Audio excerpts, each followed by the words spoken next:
We have this next, that is estimation of nitrogen present in the organic sample.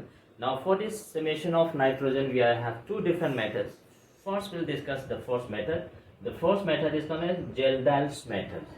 So by this Gelder's method we find the percentage of nitrogen. In this Gelder's method, nitrogen is estimated in the form of ammonia. Nitrogen is estimated in the form of ammonia. So that means all the nitrogen which is present in the organic sample is to be converted into ammonia. Now from this ammonia we'll find the percentage of nitrogen. So Gelder method, nitrogen is estimated in the form of ammonia gas. We have to convert nitrogen into ammonia gas. But now look at this Gelder method is not suitable for certain organic compounds containing nitrogen. This method cannot be used if nitrogen is part of ring. अगर ये nitrogen ring का part है तो we cannot identify this nitrogen, means we cannot convert this nitrogen into ammonia. Suppose we have look at this.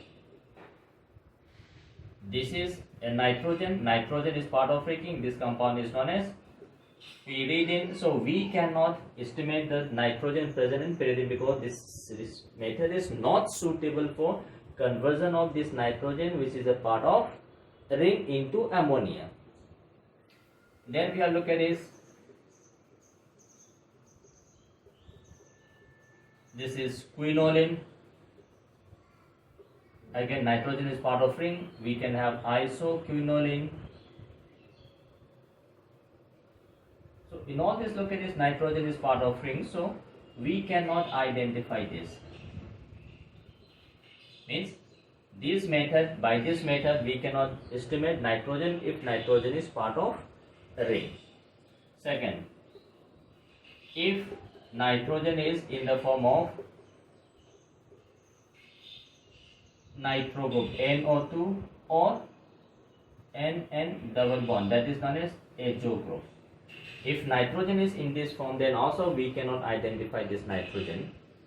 Like look at this, we have this nitrobenzene. So now look at this, in this we have nitrogen in the form of nitrobenzene. So this method is not applicable for estimation of nitrogen if this is in the form of nitro compound. So apart from this, for rest of the organic compounds containing nitrogen, we can estimate that nitrogen by this Gelder's method. Now let me explain this Gelder method. What is happening in Gelder method? We take this organic sample. We have this organic sample. Assuming that this contains nitrogen. Now this organic sample containing nitrogen is treated with concentrated sulfuric acid. This acid is taken in excess amount. Now we take this organic sample. This organic sample containing nitrogen is treated with excess amount of concentrated sulfuric acid. When this nitrogen is converted into ammonia, now ammonia being a base immediately reacts with this sulfuric acid when this is converted into ammonium sulfate. So this is the reason why we are taking this sulfuric acid in excess. So we have to treat this sample with excess amount of sulfuric acid so that all the nitrogen present in the sample is converted to ammonia. The moment ammonia is formed, this ammonia should not escape from the reaction medium because all this ammonia, the moment this is formed, this should be exactly trapped in the solution because we have base, ammonia is a base. Now to trap this base, we require to have a acid. So this is the reason why we are taking this excess of sulfuric acid. So the moment ammonia is released, this ammonia immediately reacts with sulfuric acid present in the solution and this gives you ammonium sulfate. So there is no question of this ammonia that will be moving out of the solution. Now after this, look at this, solution is still acidic because we are taking this sulfuric acid excess. Now what we have is this solution containing ammonium sulfate plus sulfuric acid which is acidic. Now this solution is neutralized or make solution basic by adding sodium hydroxide excess. Now why? Because we have to estimate this nitrogen in the form of ammonia, but in this reaction first we take this excess of sulfuric acid, when all this nitrogen should be converted into ammonia, and this ammonia should be trapped by sulfuric acid, and so that this is present in the form of ammonium sulfate. Now solution is acidic. Now we add sodium hydroxide, we neutralize the excess acid present here.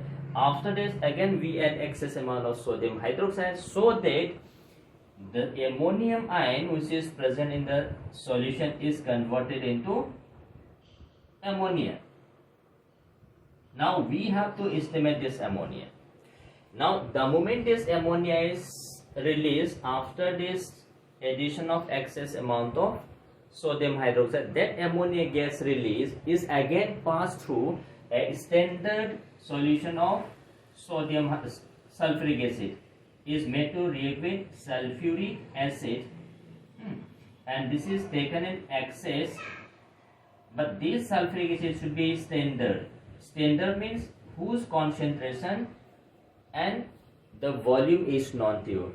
Now the sulfuric acid which was used in the initial reaction, this is not a standard sulfuric acid. We can take any concentrated sulfuric acid, but the sulfuric acid used in the second step, that should be standard sulfuric acid, and this must be also taken in excess amount. So now we take this concentrated sulfuric acid taken in excess amount, and this is standard. Standard means whose concentration is suppose N1 and the volume of solution is V1 ml.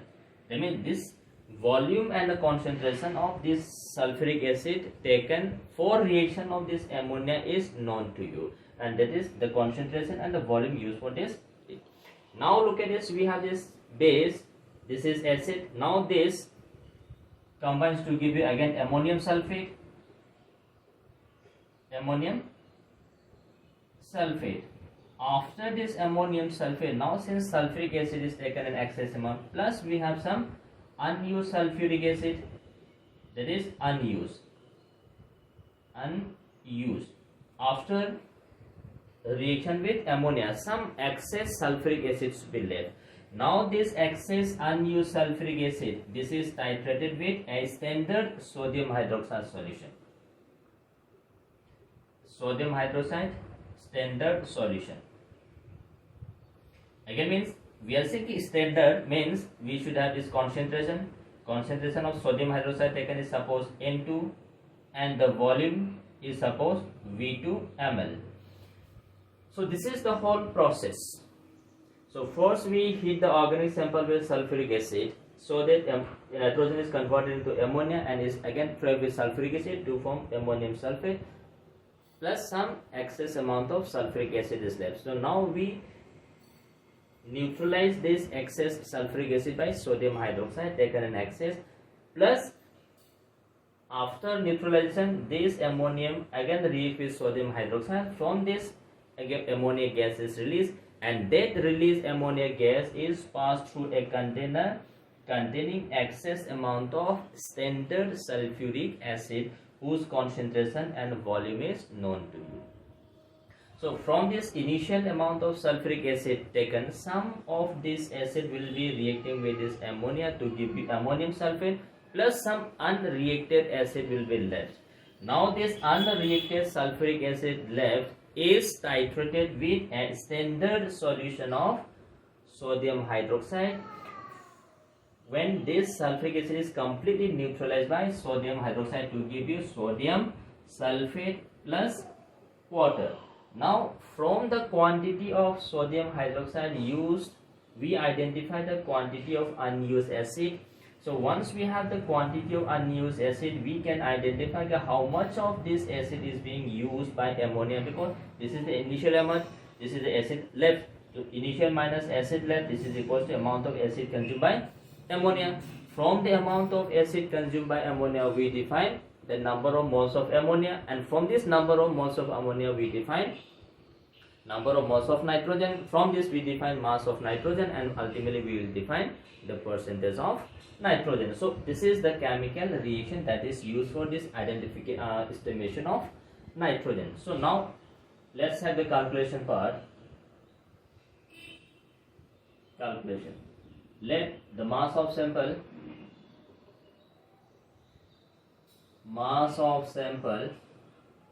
be, suppose, A gram. This is the mass of sample taken for this estimation is A gram. Now initial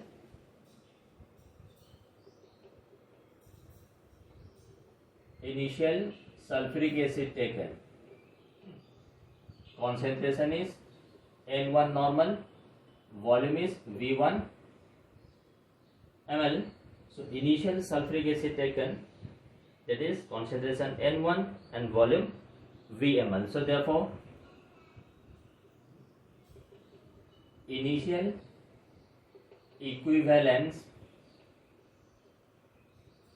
of sulfuric acid is equals to N1 V1 into 10 to the power minus 3, because this is ml, so this has to be taken in terms of liter. So this is the initial equivalence of sulfuric acid taken, that is N1 V1 into 10 to the power minus 3.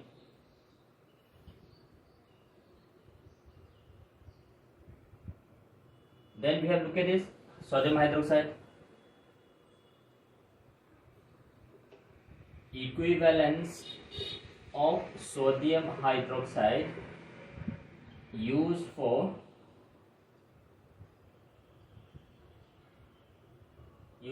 reacting with excess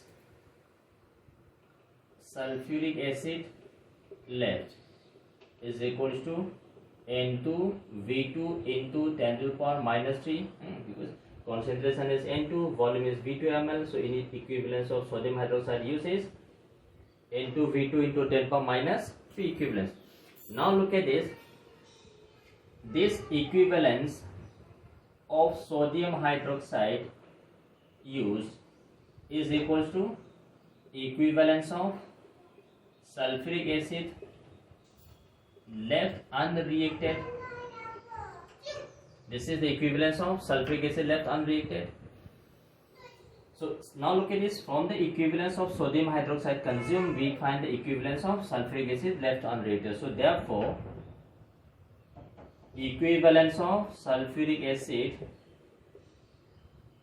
consumed by ammonia is equals to initial, that is N1 V1 into 10 to the power minus 3 minus equivalence of sulfuric acid left unreacted, that is N2 V2 into 10 to the power minus 3. So we say this is N1 V1 minus N2 V2 into 10 to the power minus 3. This is the equivalence of the sulfuric acid consumed by ammonia. Now this equivalence of sulfuric acid consumed by ammonia is equals to equivalence of ammonia reacted. If this is the equivalence of ammonia reacted, this is equals to the equivalence of ammonia formed, because this much ammonia must be present in the solution, and this ammonia is coming from the organic sample. So this is equals to the equivalence of ammonia formed in the solution. Now we have this equivalence of ammonia formed. From this we will find the number of moles of ammonia. Now number of moles of ammonia formed is equals to, now this is the equivalence of ammonia formed. For this ammonia n factor is 1, so we say this is equals to the number of moles of ammonia. So number of moles of ammonia formed is N1 V1 minus N2 V2 into 10 to the power minus. So this much moles of ammonia is formed. So equivalence of ammonia formed is equals to number of moles of ammonia formed. Now this formula unit of ammonia contains 1 nitrogen, so therefore number of moles of ammonia is equals to number of moles of nitrogen in ammonia. So this equals to number of moles of nitrogen in sample. So total number of moles of nitrogen present in the sample is known to you. So therefore mass of nitrogen formed, mass of nitrogen present in the sample is equals to number of moles of nitrogen into atomic mass. So this equals to So I have to rub this one.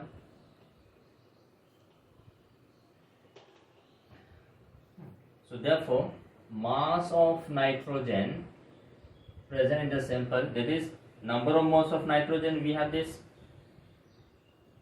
N1V1 minus N2V2 into 10 to the power minus 3 into atomic mass of nitrogen. Atomic mass of nitrogen is 14 gram. So we have this mass of nitrogen. Then the percentage of nitrogen, that is mass of nitrogen divided by mass of sample into 100. So mass of nitrogen, we have this N1V1 minus N2V2 into 10 to the power minus 3 into 100 into 14 divided by mass of sample is A. So we can write down this as 1.4 times N1V1 minus N2V2 divided by A. Now where N1, N2, this is the normality of sulfuric acid and the normality of sodium hydroxide.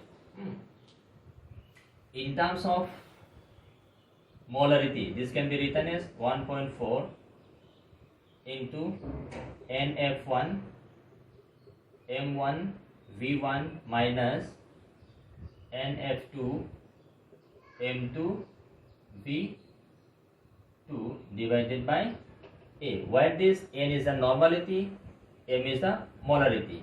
So N factor for sulfuric acid, this is equals to 2. N factor for sodium hydroxide, which is equals to 1. So we take this. So this is how we define the percentage of nitrogen by this Geldal method. So what I mean to say is, Geldal method, we convert this nitrogen into ammonia, and from this we find the quantities of ammonia. From the quantities of ammonia we define the quantities of nitrogen, and that is what we call as Geldal method. So we have to convert the nitrogen present in organic compounds into ammonia. For this we heat the organic compound with fuming sulfuric acid or the concentrated sulfuric acid. So this is all sequence. Now all this is not required as such, but what is required is the final formula that is required. Now we use this formula for some numericals. Apply this Geldal method in this problem. Now initial mass of sample taken is 0.5. Now according to this Geldal method, ammonia evolved was absorbed in 50 ml of 0.5 molar sulfuric acid. That is the initial standard sulfuric acid taken. The unused acid requires 60 ml of 0.5 molar sodium hydroxide for neutralization. We have to find the percentage of nitrogen. So now in this reaction, mass of sample is given as 0.5 gram. M1 is given as 0.5, V1 is given as 50 into 10 to the power minus 3 liter, M2 is given as 0.5, V2 is given as 60 into 10 to the power minus 3. Yes, sir, given it, we have to find the percentage of nitrogen. Therefore, now look at this percentage of nitrogen. Now this is given in terms of molarity, so we have this formula 1.4 into NF1 M1 V1 minus NF2 M2 V2 divided by A. Now this volume we have measured into volume into 10 power minus 3. So already we have multiplied this by 10 power minus 3. So this comes out to be 1.4. So we have this 1.4 NF1, that is sulfuric acid. So this is 2. So 2 into molarity 0.5 into 50. We have this minus NF2 is 1. M2 is 0.5 into 60 divided by A is 0.5. So we have this. So 1.4, that is 50 minus 0.5, so we have 30 divided by 0.5, so this is 1.4, or we can say 14 divided by 5 into 2, that is 56%. So the percentage of nitrogen in the sample is 56%. So this is how we define percentage of nitrogen by Gelder's method. The second method for estimation of nitrogen, that is Dumas method. In this Dumas method, nitrogen which is present in the organic sample is converted into molecular nitrogen, that is nitrogen gas. Now we collect this nitrogen gas, we measure the volume. From the volume of nitrogen gas, we find the percentage of nitrogen. So for this, now we take this organic sample.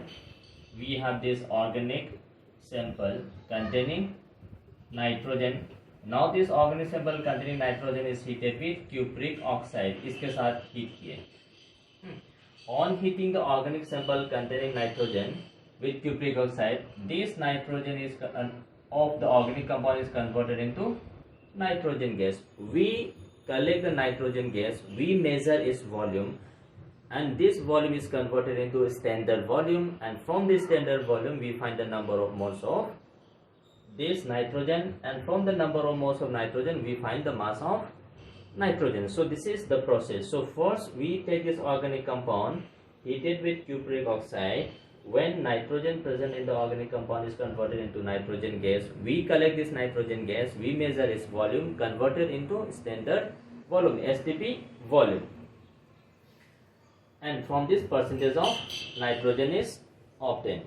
Now in this case, look at this. If we have carbon, then carbon is converted into carbon dioxide. If molecule contains hydrogen, then hydrogen is converted into water, and we collect this nitrogen gas. Now let's have the calculation part. Let the mass of sample taken for this experiment be a gram. Volume of nitrogen obtained. This we suppose V ml or V centimeter cube. This much volume of nitrogen gas is collected by this. Then room temperature means temperature at which this reaction is carried out. Let's suppose this is 3 degree centigrade. This is the temperature at which this particular reaction was carried out. Now the pressure of moist nitrogen gas, because this solution nitrogen is present along with this water. So nitrogen gas is present along with water. That means the total pressure of the system would be equal to pressure of dry nitrogen plus pressure of water. So that is what equals pressure of moist nitrogen gas. That is the total pressure of the system containing water as well as nitrogen. Let's suppose this is P mm of mercury. P millimeter of mercury. This is the pressure of nitrogen gas. And aqueous tension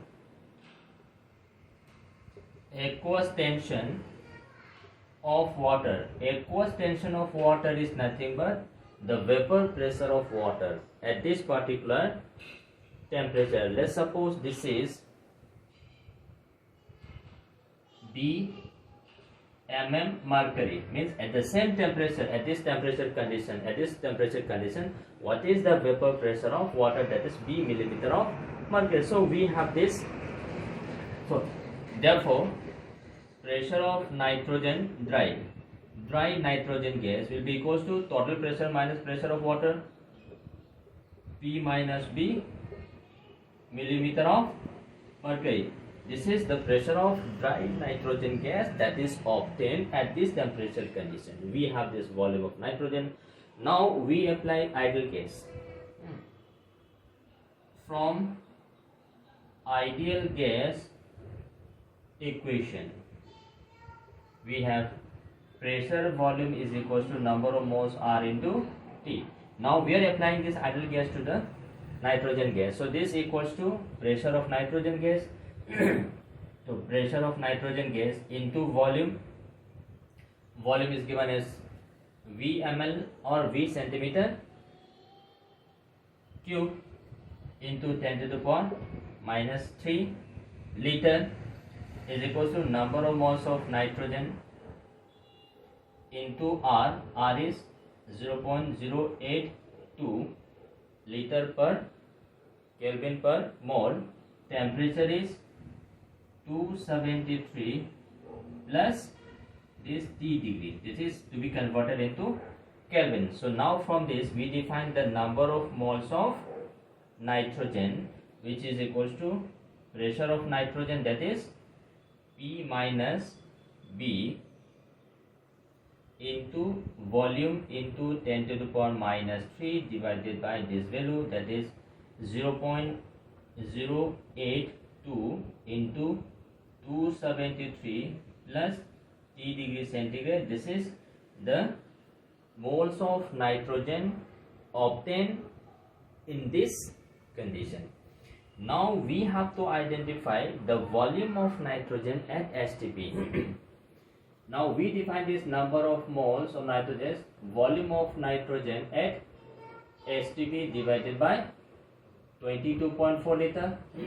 This is the volume of gas obtained at STP, because volume occupied by the gas at STP divided by 22.4, that is the molar volume, that is defined as the number of moles. So therefore, volume of nitrogen at STP, this is equals to 22.4 times number of moles of nitrogen gas. So we have this 22.4 into moles of nitrogen. We have this moles of nitrogen, so 22.4 into P minus B into volume into 10 to the power minus 3 divided by 0.082 into 273 plus T. This is the volume of nitrogen gas obtained at STP. Total volume of nitrogen gas obtained at standard temperature pressure condition is this. Now we have this nitrogen. Now look at this. Again we are using STP condition. So yeah, this part is very important part. 1 mole of every gas at STP always occupies a volume of 22.4 liters. So 22.4 liter means 1 mole. So mass of 1 mole is molecular mass. So we say 22.4 liters of nitrogen at STP weighs 28 gram. Because now look at this, 1 mole of ideal gas at STP always occupies a volume of 22.4 liters. So 22.4 liter corresponding to 1 mole at STP. So mass of 1 mole is equals to gram molecular mass. So the mass of nitrogen gas is 28 grams. So 22.4 liter weighs 28 grams. So therefore 1 liter will weigh 28 divided by 22.4. But the volume of nitrogen at this stage is 22.4. Let's suppose this is x liter. So x liter will weigh 28 into x divided by 22.4 grams. So this is the mass of nitrogen gas obtained. So therefore mass of nitrogen gas is 28x divided by 22.4. We have the values of x here. This is the value of x. That is 28 into 22.4 P minus B V into 10 to the power minus 3 divided by 0.082 into 273 plus T into 22.4. Now this 22.4 will cancel out. So this is equals to 28 into P minus V into V into 10 to the power minus 3 divided by 0.082 273 plus T. So this is the mass of nitrogen gas obtained at STP condition. Once we have this mass, we can find out the percentage. So therefore the percentage is equals to mass of nitrogen divided by mass of sample into 100. So mass of nitrogen, we have this mass of nitrogen 28 P minus B into V into 10 to the power minus 3 into 100 10 to the power square divided by 0.082 273 plus T. Mass of sample is A. So this is the mass of percentage of nitrogen. Now this can be written as minus 1. So we have 2.8 into P minus V into V divided by 0.082 273 plus P into A. This is the percentage of nitrogen that is estimated by this Dumas method. So in Dumas method, we have converted nitrogen into nitrogen gas. We collect the volume, nitrogen gas, we measure the volume. From this volume, we convert this volume into STP volume. From this STP volume, we define the mass of nitrogen gas, and this nitrogen gas is exclusively coming from organic samples. From this, we find the mass of nitrogen, and from the mass of nitrogen, we calculate the percentage of nitrogen. So now, okay, this is a very little bit tough job. Instead of this, we usually prefer Gelder's method, which is much more easier and convenient to carry out in laboratory, because we have to collect this nitrogen gas, we have to measure the volume of nitrogen gas, whereas in the other case, general method, we don't have to collect the nitrogen gas, we don't have ammonia gas, we don't have to measure the volume of ammonia. We simply treat this ammonia, and this is being treated with base, so that we have acid base neutralization reaction. We apply this in this particular method, that is Dumas method. Now let's see. A is given as 0.3 gram. Volume of nitrogen at this 300 K is given as 50 into 10 to the power minus 3. Temperature is 300 K. Now already temperature is given in the form of Kelvin. Pressure, that is of moist nitrogen, P nitrogen moist, is given as 715 mm mercury, millimeter of mercury. Aqueous tension, that is B is given as 15 mm of mercury. Now we have to find the percentage. Now while deriving this formula, I have made a simple mistake. Let me clarify this mistake. Now pressure is happening. Look at this. This is measured in terms of millimeter of mercury. Now this has to be converted in terms of atm. So this must be multiplied by 760 divided by 760. So we should have 760 here. This is 760. So we should have taken here 760 into 760. So we'll have this 760 into this value into 760, because already pressure is taken in terms of millimeters of mercury, but while calculating using the values of this R gas constant, we have used this value 0.082, that is liter atmosphere. So we have to convert this mercury into atmospheric value. So now look at this, we have this, then we have this formula, percentage of nitrogen. This is given as 2.8 P. This is the value of P, that is we have 715 minus B, that is aqueous tension, we have 15 into volume. Volume is given as 50 divided by 760 into 0.082. Already temperature is given as Kelvin, so no need for conversion into Kelvin because this temperature was given in terms of degree centigrade, so we have converted in terms of Kelvin. But already temperature is mentioned as 300 Kelvin, so we will take as it is. Then A, mass of sample is 0.3, so this will be the percentage of nitrogen present in this sample. So look at this. Though the method is very lengthy, but if suppose values are given, then we have to just use this value in the final equation to define the percentage of nitrogen. So this is all about the quantitative analysis of the organic sample, in which we have to identify the exact percentage of the elements present. Hopefully you enjoy the class. Bye. Have a nice day.